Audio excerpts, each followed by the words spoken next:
벌써 이제 다음 주면 추수감사 주일이고요. 추수감사 주일이 다가오면 벌써 한 해가 마무리되구나 이런 생각들도 하게 됩니다.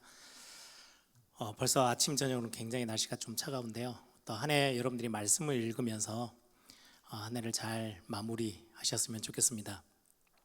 우리가 12월 달까지 계획해서 성경 일독하는 게 이제 마무리가 됩니다. 그래서 지치지 마시고 끝까지 함께 같이 하셨으면 좋겠고요.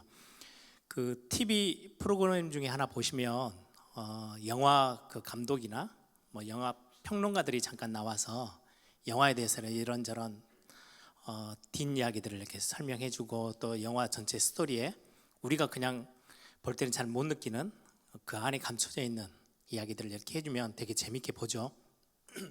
근데 그 사람들의 이야기만 이렇게 듣고 있으면 반쪽짜리예요. 아, 저 영화는 그런가 보구나 이렇게 하는 거지, 실제로 그런 이야기를 다 듣고 여러분들이 직접 영화를 보면 되게 현실감 있게 그 영화에 이렇게 푹 빠져들게 될 겁니다. 앞에서 말씀을 전달하는 목사님들이 여러분들에게 설교를 해주는 거는 성경 전체 이제 조금 더 우리가 잘 발견하지 못하는 속 이야기들, 또 전체 흐름들, 또 하나님이 실제적으로 성경에서 밝혀내는 부분들을 이렇게 들춰내서 말씀을 같이 나누는 거예요. 그것만을 가지고 신앙생활 하기는 내게 잘 안 돼요. 그래서 여러분들이 설교도 듣고 또 YBS에서 성경에 대한 어떤 전체 개론들을 쭉 듣고 여러분들이 직접 성경을 읽어 보시면 이전에 그냥 읽었던 성경하고는 좀 다르게 다가오게 될 겁니다. 그래서 신앙생활이 여러분들에게 조금 더 구체적이 되고 하나님의 말씀이 그냥 다른 사람 한 사람을 더 거쳐서 들려주는 메시지가 아니고 여러분들이 직접 그 말씀을 직접 여러분들이 읽어보시면서 우리 영적인 부분들 살아나는 그런 축복이 있기를 바랍니다. 우리가 예배에 와서 메신저를 통해서 말씀을 듣는 것만으로도 말씀 자체는 믿음은 들음에서 나잖아요. 그래서 말씀 듣는 것만으로도 굉장한 믿음의 성장과 또 영적인 많은 치유의 역사들이 일어납니다. 말씀은 살았고 운동력이 있기 때문에 우리 모든 연약한 부분들을 치유하고 회복시키거든요. 그런데 직접 여러분들이 말씀을 읽기 시작하면 그 응답에 엄청난 더 깊은 축복들을 확인하게 될 겁니다. 그래서 꼭 성경 읽기 하는 부분들을 여러분들이 놓치지 마시고 연말까지 잘 함께 했으면 좋겠습니다.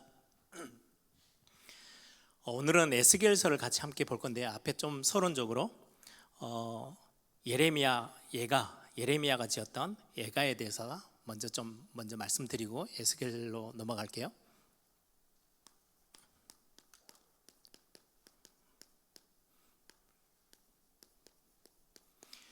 예레미야 예가를 보면 예가라는 말은 슬픈 노래라는 의미가 있죠.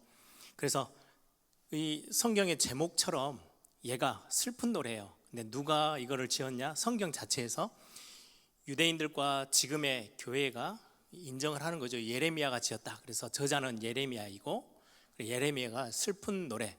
그래서 여기에 보시면 1장 1절 그리고 2장 1절 4장 1절에 보시면 슬프다 슬프다 슬프다 이렇게 해서 아예 슬프다라고 시작하는 내용임을 여러분들이 보게 될 거예요. 예레미야는 말씀드린 대로 유다 예루살렘이 완전히 바벨론에 의해서 멸망되어지고 완전히 파괴되어졌을 때가 정복되었을 때가 주전 586년이에요. 그러면은 예레미야는 이 586년에 예루살렘 성이 완전히 정복당하고 파괴되어지는 성전도 불타 없어지고 그 장면을 보면서 지금 지은 슬픈 노래가 예레미야 예가입니다. 그래서 예레미야는 성전이 무너지고 예루살렘이 정복되기 전부터 예루살렘을 중심으로 해서 선지자의 사역들을 쭉 감당해 왔었죠. 그러다가 예레미야 예가는 이 멸망의 이 시기를 직접 보면서 너무 슬픈 마음들을 가지고 불렀던 이렇게 적었던 노래가 애도하며 지었던 성경이 예레미야 예가입니다. 그래서 탄식시라고도 합니다. 여기에 내용을 보시면 5장으로 되어 있거든요. 예레미야 예가는 5장으로 되어 있는데 5장인데 이 5장을 의미하는 거는요, 모세오경이 5권이잖아요. 그럼 이스라엘 백성들의 어떤 굉장한 정체성이 함께 묻어 있어요. 이 5장에 그러면 모세오경은 창세기, 출애굽기, 레위기, 민수기, 신명기, 그걸 이제 토라라고 해요. 5개를 토라라고 하는데요. 그래서 이 예레미야 예가를 보고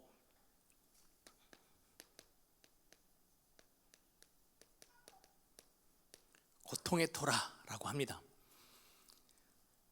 이스라엘 백성들에게는 이런 의미가 딱 예레미야 예가서인데 5장으로 돼 있어요. 굉장한 뭔가 의미가 확 다가와요. 그런데 특히나 1장도 22절로 돼 있어요. 2장도 22절로 시가 그렇게 이제 적혀 있어요. 4장도 22절로 돼 있고요. 5장도 22절로 돼 있어요. 3장만 곱하기 3 해가지고 66절이에요. 딱 배치가 이렇게 다 돼 있죠. 그럼 22라는 숫자는 우리는 잘 느낌이 없는데 유대인들에게는 굉장히 이게 익숙한 거예요. 히브리어의 알파벳 숫자가 22개예요. 그럼 자기들의 말에 숫자 22개, 거기에 모세오경, 자기들이 최고의 성경이라고 하나님의 말씀이라고 붙잡고 나라를 또 자기들의 정체성을 유지해 나가는 게 토라라는 모세오경인데, 율법서가 들어있는 이 율법서를 상징하며 히브리어의 알파벳 숫자가 적혀 있을 그만큼, 그러면 거의 이스라엘 백성들, 하나님의 백성들의 모든 고통, 처음과 끝이 싹 다 이 안에 담겨져 있다라는 의미가 굉장히 포함되어져 있습니다. 그래서 예레미야 예가는 우리가 보고 느끼는 것보다 훨씬 더 충격적으로 유대인들은 이 시를 읽으면서, 그래서 보통 한 여름쯤 되어지면은요, 이제 예루살렘이 무너지고 완전히 정복됐던 그 시기가 되어지면, 예를 들면 우리가 6.25 그러면 6월 25일 날 우리는 전쟁을 당했잖아요. 그런 것처럼 예루살렘이 무너졌던 그 시기가 되면은 가족들 다 같이 함께 모여서 회당에서든지 가정에서든지 예레미야 예가를 읽으면서 옛날에 왜 우리 하나님의 백성들이 멸망했는지 다시 한번 회개하고 돌아보며 읽는 성경이 예레미야 예가서입니다. 그러면 3장은 굉장히 중요하죠. 1장, 2장, 4장, 5장의 중심에 딱 서서 곱하기 3이니까요. 3장에는 굉장히 신학적으로도 그 당시에 이 책 전체로도 굉장히 중요한 의미가 담겨져 있는 책이기도 합니다. 이 3장 중에 제가 참 좋아하는 본문이 예가서 3장 19절에서 24절입니다. 우리 한번 잠깐 찾아볼까요? 제가 설교하면서도 자주 예를 드는 본문이기도 하고요. 이 본문은 이렇게 슬픔을 당하고 고통 가운데 있는 나라가 다 완전 망해버렸어요. 왕은 시드기야라는 왕은 두 눈이 다 뽑혀서 바벨론에 끌려가고 수많은 백성들은 다 잡혀갔어요, 포로로. 그런 상황 속에서 신학적으로 이 예레미야 예가에 굉장히 중요하게 영향을 주고 있는 본문이기도 하죠. 우리 3장 예레미야 예가 3장 19절에서 24절까지 한번 우리 같이 함께 읽겠습니다.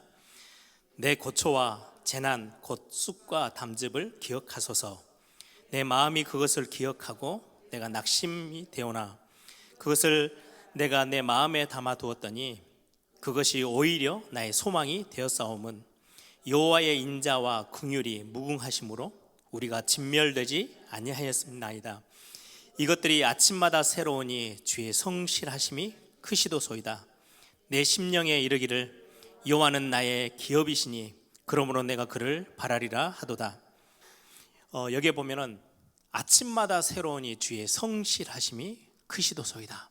이스라엘 백성들이 멸망당했던 이유, 이사야서부터 시작해서 모든 선지자들이 이사야, 예레미야 계속해서 말하죠. 너희들의 우상 숭배와 하나님의 말씀을 저버렸던 그 모든 죄악 때문에 지금 너희들이 이런 고통을 당하고 있어. 예를 들면 바벨론이란 저 나라가 왜 그렇게 강력한 나라가 돼서 저 애굽이란 나라가 저렇게 힘이 있어서 우리를 짓밟냐? 그거 아니야. 하나님으로부터 너희들이 떠났어. 등을 돌렸어. 너희들이 하나님이 아닌 우상 앞에 섰어. 그거를 계속해서 선지서를 통해서 지적하고 있거든요. 그런데 그렇게 죄 가운데 있었던 하나님의 백성들임에도 불구하고 하나님은 사랑과 은혜에 긍휼이 풍성하셔서 너희들을 끝까지 버리지 아니하시고 붙잡고 계실 거야. 그 하나님의 성실하심은 아침마다 새롭고 또 새로워. 하루 종일 죄 가운데 빠져서 하나님이 완전히 다 버려버리고 입에서 뱉어버리고 싶은데 아침에 되면 하나님이 다시금 이스라엘 백성들을 가슴에 또 품고 막 안다라는 그 모습을 표현하면서, 그래서 성실하시다, 성실이라는 단어는 굉장히 하나님의 성품 중에 중요한 성품입니다. 성실하다는 건 열심히 한다 이 말이 아니고요, 성실하시다라는 변함이 없다, 바꾸지 아니하신다, 변질되지 않는다. 하나님의 사랑이 변질되지 않아요. 약화되지도 않아요. 하나님은 우리가 죄 가운데 있다고 그래서 완전히 외면하시고 돌아서지도 않으세요. 여전히 하나님은 우리 앞에 서 계세요. 우리를 끝까지 지키시겠다고 약속하시고 그 약속대로 우리를 버리지 아니하시고 떠나지 아니하시고, 우리가 완전히 하나님을 떠나서 죄 가운데 저주 가운데 멸망의 자리에 갔을 때 하나님은 자기의 아들 독생자 아들을 버려가면서까지 외면하시면서까지 우리를 품으셨던 하나님, 그걸 보고 성실하신 하나님이라고 해요. 그래서 저는 이 단어를 되게 많이 묵상하고, 혹시 제가 연약할 때마다 부족할 때마다 저는 이 단어를 붙잡고 예레미야가 3장에 있는 말씀, 예레미야서를 읽으면서 유대인들이, 하나님의 백성들이 되게 많이 하나님을 다시금 바라보게 됐던 말씀이기도 하죠. 그래서 여러분들이 예레미야 예가를 읽으시면서는 우리의 참 죄 가운데 있는 우리의 비참한 모습들, 우리의 세상에 정말로 하나님 떠나 있는 세상의 비참한 모습들을 볼 수도 있지만, 그러면서도 그 속에 담겨져 있는 하나님의 사랑과 성실하신 하나님의 약속을 이루시는 하나님을 만나보게 될 수 있는 책이 예레미야 예가입니다. 오늘은 에스겔서를 같이 함께 보겠습니다. 에스겔서를 보기 전에 우리가 지금 대선지서를 같이 함께 보고 있죠. 이사야 선지서는 굉장히 중요한 단어, 여러분들이 읽으시면서 꼭 놓치지 마셔야 될 단어가 남은 자 사상이에요. 남은 자는 우리 이 단어 너무 잘 알죠. 렘넌트라는 단어, 구루터기라는 단어, 그게 남은 자예요. 다 멸망한 것처럼 보이는데 아니에요. 하나님이 끝까지 남겨두신 사람들이 있어요.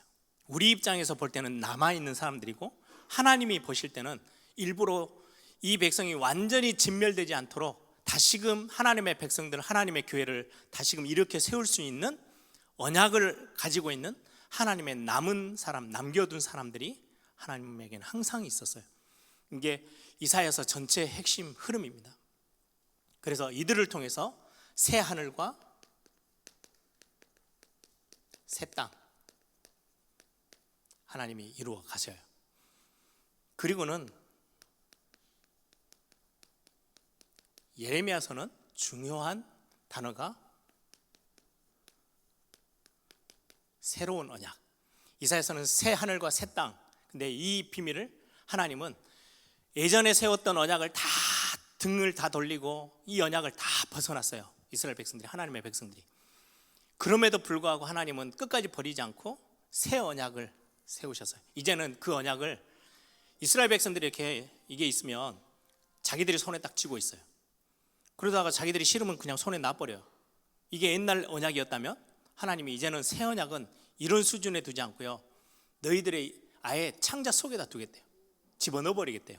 그래서 너희들의 수준과 너희들이 어떠하든 상황들이 뭐 넘어지고 자빠지고 다 해도 언약이 안에 딱 들어있도록.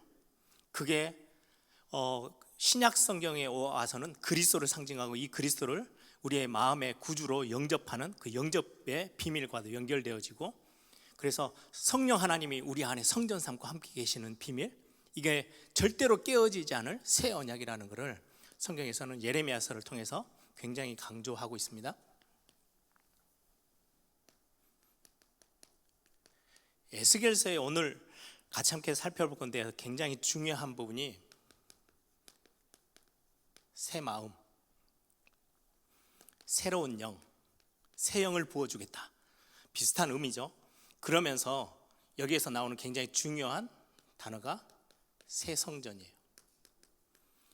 너희들이 봤지?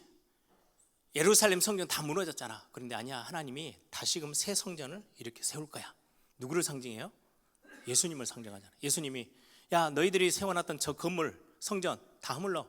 3일 만에 내가 새로 세울게. 새롭게 세워질 성전, 그리스도를 상징하는, 메시아를 상징하는 굉장한 의미가 담겨져 있는, 신학적으로 의미가 담겨져 있는 책이 에스겔서이기도 합니다. 오늘 잠깐 함께 보면요, 에스겔서의 전체적인 배경을 보시면, 예를 들면 이게 586년이에요. 이게 다 주전 BC를 상징하죠. 그래서 이쪽으로 가면 더 이제 연도수가 더 높아지죠. 이게 멸망이에요. 예루살렘의 멸망. 그러면 지금 이사야와 예레미야는 거의 이때쯤에 좀 사역을 하고 있었던 사람들이에요. 예레미야는 지금 이 시기를 같이 겹치면서 예레미야 예가를 쓰고 얼마 지나서 사역을 끝을 내고요. 에스겔은 멸망 바로 전부터 시작해서 이때로 이야기해주는, 이제 에스겔서가 어디, 에스겔이라는 선지자가 언제쯤 활동했는지 가장 중앙에 예루살렘의 멸망을 직접 지켜보고, 그리고는 이 두 사람 이사야와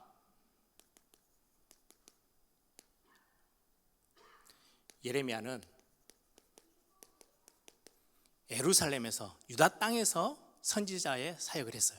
그런데 에스겔은 바벨론의 포로로 잡혀가서 이미 이제 예루살렘이란 고향 땅을 다 빼앗기고 포로로 잡혀가 있는 사람들에게 하나님의 말씀을 전달하는 선지자로 사역을 했던 사람이 에스겔입니다. 또 한 사람이 있어요. 이 대선지서 중에 다니엘까지. 다니엘도 포로로 잡혀갔죠.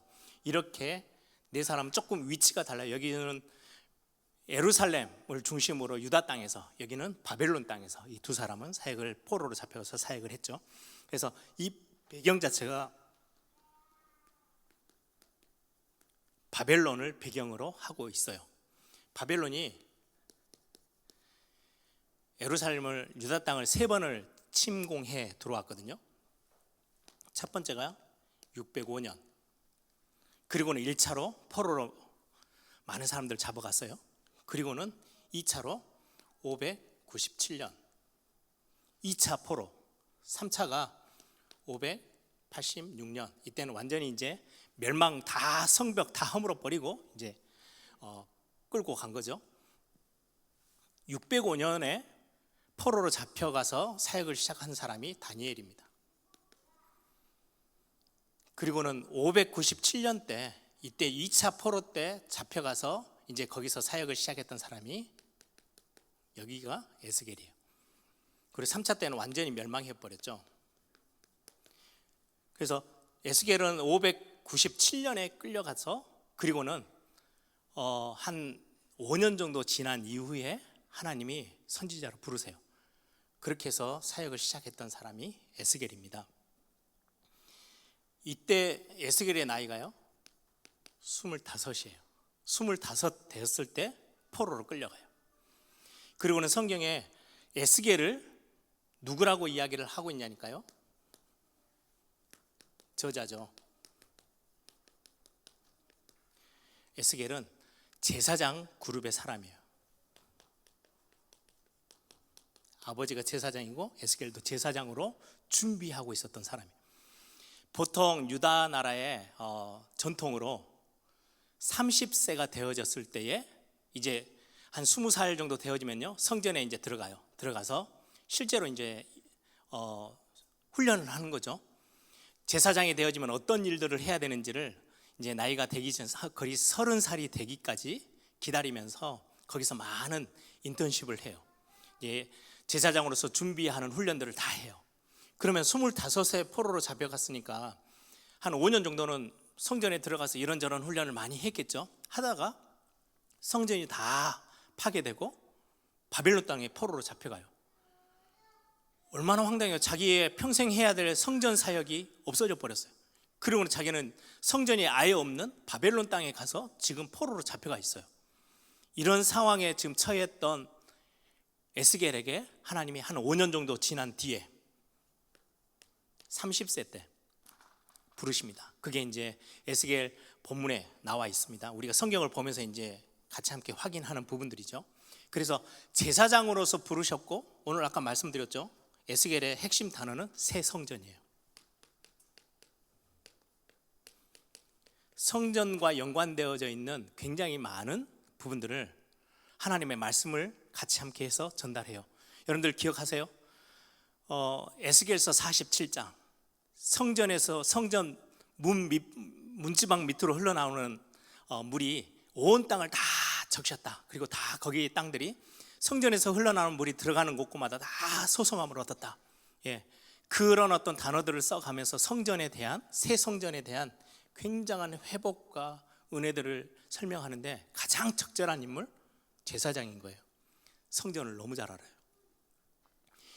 이 성전이라는 것은 하나의 의미가 있어요. 여러분들 성전을 보시면, 이 앞에 거 좀 지워볼게요.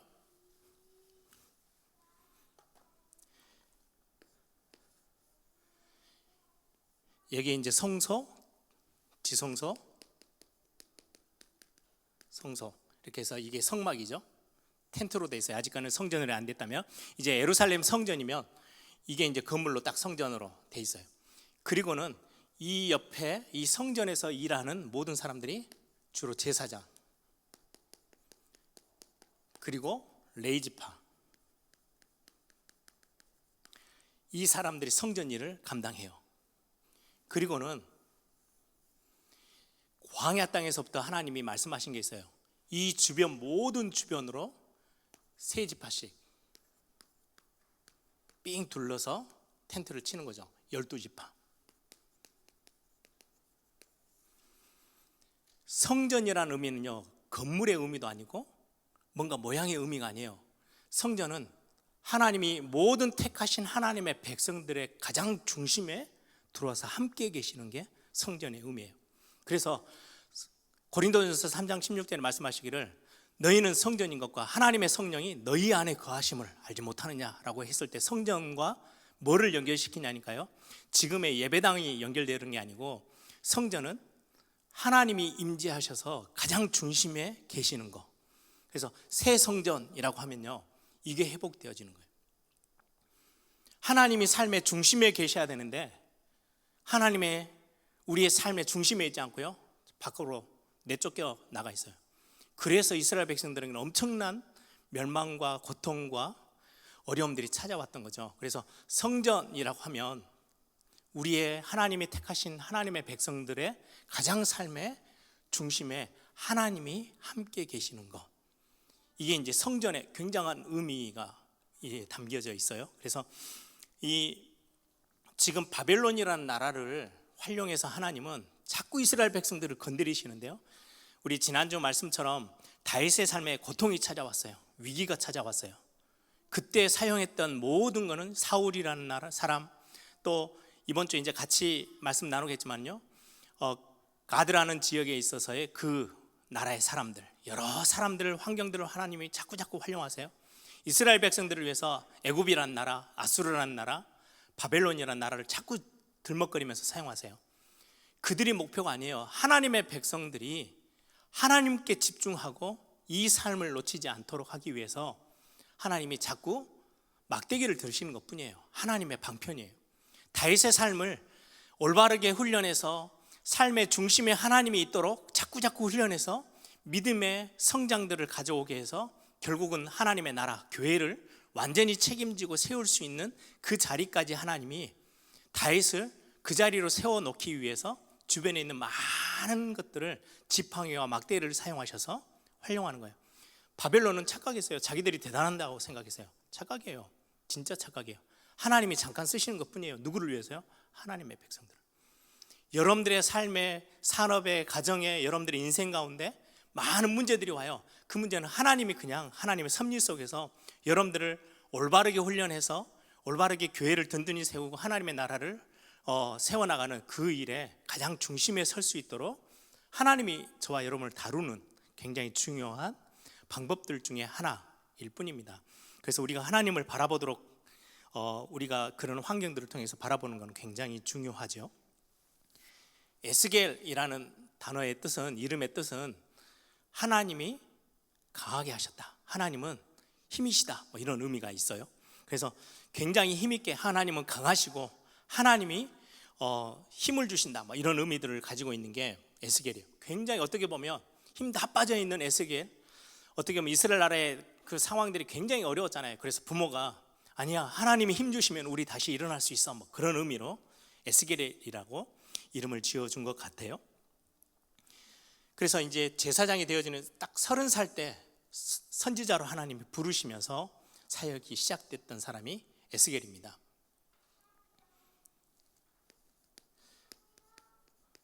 잠깐만 간단하게 구분을 해보면요, 1장부터 24장까지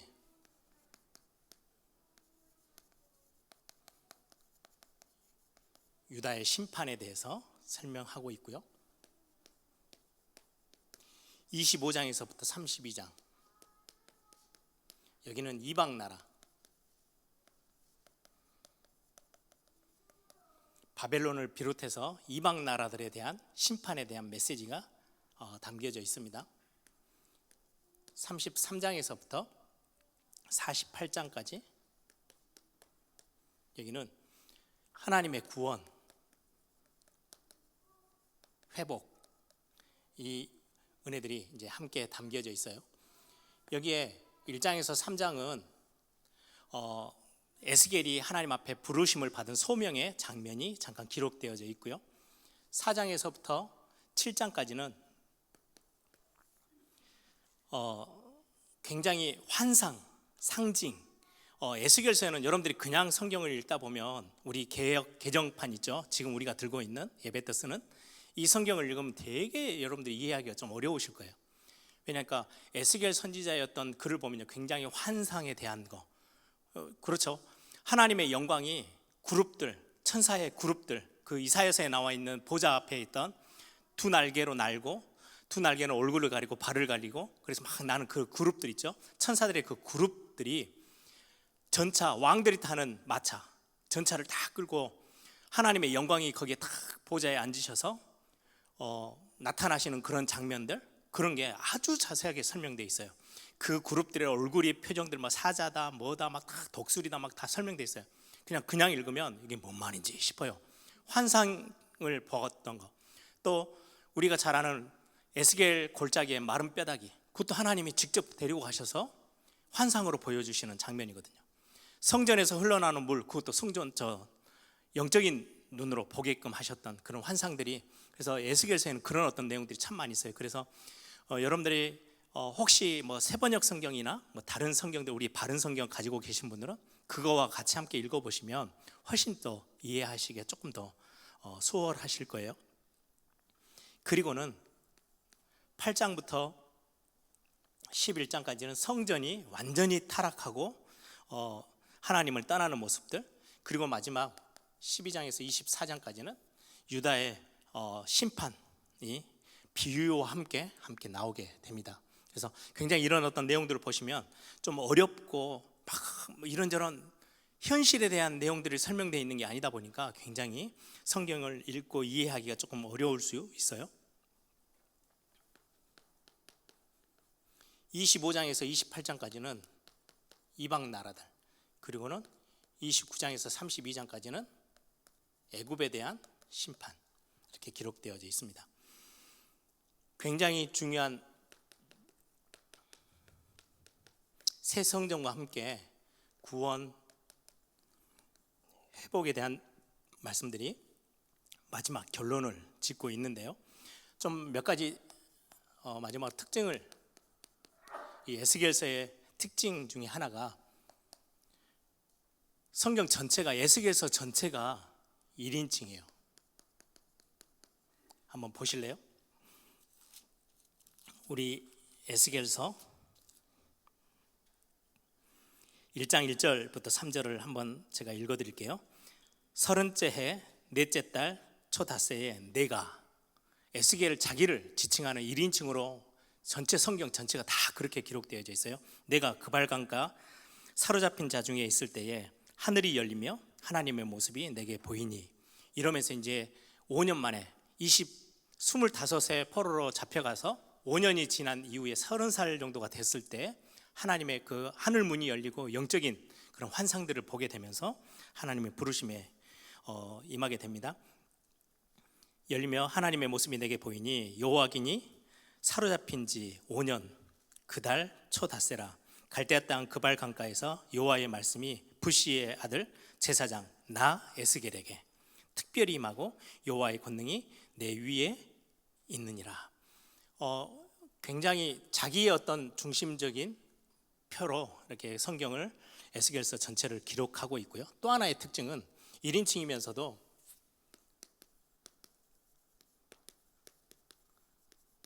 방금도 우리 1절부터 3절까지만 읽었는데도 불구하고 여호야긴 왕이 포로로 잡혀간 지 5년 딱 정확하게 날짜까지도 다 기록하고 있죠. 굉장히 정확하게 기록하고 있는 연대 날짜들. 그래서 에스겔서에는요 그렇게 크게 혼돈이 없이 날짜들이 정확하게 기록되어 있어요. 에스겔의 어떤 특징일 수도 있어요. 성격의 특징. 그러면서 전체 성경에 내가 여호와인 줄을 알리라, 이런 표현이 거의 60번 이상 나와요. 내가 여호와인 줄 너희가 알게 될 거다. 내가 여호와인 줄 너희가 알 거다. 여호와라는 단어는 에스겔서 전체에 한 127번 정도 나오는데요, 굉장히 다양하게 하나님이 직접 지휘를 하고 계셔. 하나님이 약속하셔서 하나님이 약속을 이루실 거야. 하나님이 너희들을 포기하지 않으셔서 하나님이 회복하시고 구원하실 거야. 그래서 여호와 하나님이라는 단어가 굉장히 자주 나오고 전체 모든 기록에서 너희가 여호와, 내가 여호와인 것을 너희가 알 거다라는 이런 문구들을 굉장히 많이 사용하고 있고요. 특징 또 하나는 에스겔을 인자, 사람의 아들, 인자가 이런 단어로 거의 90번 넘게 쓰고 있어요. 나중에 신약 성경 가면 인자, 이 단어는 누가 쓰고 있어요? 예수님이 쓰고 있잖아요. 그래서 신학적으로도 굉장히 신약과 연결이 많이 되고요. 에스겔서는 신약 성경에서 굉장히 많이 이사야서와 함께 인용하고 있는 성경 중에 하나이기도 합니다. 세 번째가 굉장히 중요한데요, 아까도 말씀드린 것처럼 다른 어떤 성경보다 묵시문학, 묵시라는 것은 뭔가 계시가 임하는 것을 말하는 거거든요. 그래서 굉장히 환상, 비유, 꿈, 이런 것을 통해서 성경이 에스겔서가 기록되어져 있어요. 그래서 영광이 하나님의 성전에서 떠나는 모습, 그리고는 실제로 1장에도 보면 그룹이 이끌고 있는 그 전차를 타고, 그런 거 꼭 여러분들 아시죠? 대통령이 리무진, 대통령 차를 딱 타고 리무진 타면 잠깐 이렇게 쭉 빠르게 달릴 때 말고 천천히 뭐 이렇게 행사장에 들어온다? 그러면 차 양쪽 네 딱 모퉁이에 경호원들이 다 서가지고 딱 두리번 거리면서 그 차를 이렇게 쫙 끌고 가잖아요. 그런 것처럼 마차가 이렇게 하나님의 영광이 나타나는 마차에 그룹들이 다 온 그 마차 주변을 둘러서서 하나님의 영광을 이끌어 가고 있는 모습들을 아주 구체적으로 에스겔서 성경에는 표현하고 있어요. 그래서 우리에게 여기서 굉장히 표현하고 있는 것은 다른, 지금 우리의 현실 문제가 이렇다, 현실이 어렵다, 뭐 좋다 나쁘다 막 우리는 현실을 가지고 살아가는데, 아니야, 다른 세계, 영적인 세계, 여기에 눈을 확 열어주는 성경이 에스겔서입니다. 그래서 우리가 그냥 주일날 와서 예배하고 가는 이 모습이 아니야, 여기 하나님의 말씀이 선포되어질 때 마른 뼈다귀가 살아나듯이 우리가 말씀이 들려져 오고 말씀을 듣는 이 시간에 우리의 모든 죽었던 모든 영적인 상태들이 다 살아나고 새로 시작할 수 있고 싸울 수 있는 군대로 일어날 수 있어. 이런 다른 세계, 영적 세계에 대한 메시지들을 담아서 전달할 수 있는 성경이 특별히 에스겔서에 굉장히 많아요. 성전에서 성전 문지방으로 흘러나오는 물들을 통해서 이런 많은 모습들로 실제 우리 현실에서만 우리는 갇혀 사는데, 아니야, 하늘 군대가 역사하셔. 시공간을 초월하는 하나님의 응답이 기다리고 있어. 이런 단어들은 우리가 참 세상 사람들은 이해가 안 되는 단어들인데 우리는 지금 사용하고 있잖아요. 에스겔서에서 여러분들이 성경을 읽으면서 영적인 세계의 눈이 활짝 열리는 그런 축복들이 있기를 바랍니다. 주전 586년에 이제 예루살렘 성이 완전히 멸망하게 되는데요. 이거를 기점으로 메시지 앞에 부분과 뒷부분이 확 달라져 버려요. 에스겔서에. 왜요? 지금 25가지는 여기에 있었잖아요. 그렇죠? 그리고는 586년 전에 지금 끌려왔을 때가요 597년이거든요 597년 때 25이었어요. 그리고는 5년 뒤에 592년 중에 선지자로 이제 딱 세워져요. 그리고 나서 586년까지는 꽤 긴 시간 동안에 지금 예루살렘 성이 멸망하기 전에 선지자의 어떤 사역들을 하고 그 이후에도 사역을 했던 사람이 에스겔이니까 앞에 부분에 죄를 경고하고 하나님을 떠나 있는 사람들에 대해서 굉장히 강한 어조로 경고하던 그 문구가 나중에 후반에 갔을 때는요, 아까 우리 구분했죠. 33장 48장 뒤쪽으로 가면요, 이제는 언제 이런 기록들이 나오냐니까 예루살렘 성이 멸망해 버렸어요. 멸망해서 많은 사람들이 또다시 포로로 잡혀오고 완전히 끝이 났다, 이제 끝났다 라고 생각하는 하나님의 백성들 앞에 다른 의미로, 아니야, 우리에게 한 목자가 있어서 절대 너희들을 놓치지 않고 다시금 우리를 올바른 길로 인도하실 거야. 희망을 버리지 마. 하나님은 우리에게 은혜를 주실 거야. 긍휼하심을 가지고 우리를 인도하실 거야. 회복시키실 거야. 새 성전을 다시금 세워 일으키실 거야. 이런 내용들이요, 뒷부분에 33장에서 48장까지. 그래서 우리가 보통 많은 은혜를 받는 성경들이 에스겔서 37장, 에스겔서 47장 다 이 부분에 속해 있는 부분들이죠. 하나님이 멸망 이후에 완전히 희망을 잃고 완전 푹석 주저앉을 수밖에 없는 하나님의 백성들 앞에 다시금 소망과 미래에 대한 영원한 하나님의 약속들이 성취될 것들을 전달하는 내용이 적혀져 있습니다. 우리 한번 같이 한번 확인만 이거 해볼까요? 에스겔서 3장 7절 한번 같이 한번 찾아봅시다. 앞부분의 내용은 주로 이런 내용들입니다. 이스라엘 백성들의 죄를 지적하는 그리고 경고하는 부분이죠. 에스겔서 3장 7절 우리 같이 한 목소리로 읽습니다. 그러나 이스라엘 족속은 이마가 굳고 마음이 굳어 내 말을 듣고자 아니하리니 이는 내 말을 듣고자 아니함이니라. 이렇게 해서 하나님의 말씀을 거부하고 있는 이스라엘 백성들. 근데 뒷부분에 갑니다. 에스겔 36장, 우리 37장 앞에 부분이죠. 에스겔 36장 26절에서 28절, 우리 찾으셨으면 같이 함께 읽겠습니다. 또 새 영을 너희 속에 두고 새 마음을 너희에게 주되 너희 육신에서 굳은 마음을 제거하고 부드러운 마음을 줄 것이며 또 내 영을 너희 속에 두어 너희로 내 율례를 행하게 하리니 너희가 내 규례를 지켜 행할지라.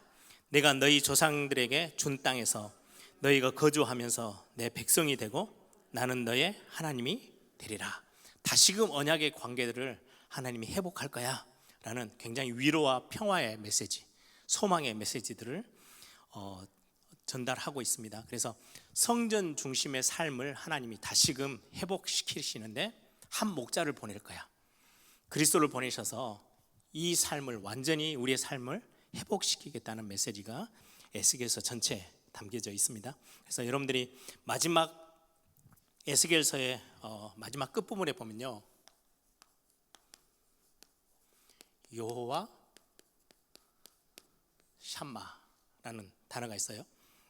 여호와 샴마 이렇게 하면 여호와께서 그곳에, 여기에 계신다, 그곳에 계신다, 거기에 계신다라는 의미예요.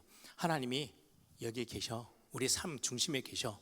그런 어떤 굉장히 강력한 메시지를 담아서 전달하고 있는 성경이 에스겔 성경입니다. 여러분들이 읽으시면서 또 다른 하나님의 음성들을 듣고 또 영적인 눈들을 좀 열고, 이게 영적인 세계, 하나님의 천군 천사들의 활동들, 그리고 하나님의 그 보좌의 축복들, 이게 어마어마한 비밀이 우리 옆에 실제로 있구나라는 것들을 좀 바라보면서 현실을 좀 더 뛰어넘는 영적 세계 속에서 눈을 여는 그런 축복된 또 성경 읽는 시간이 되기를 소망합니다. 우리 한번 다 같이 한번 기도하겠습니다. 성실하신 하나님이 우리의 하나님이시고요, 그분이 우리 삶 중앙에 계시기를 원하십니다.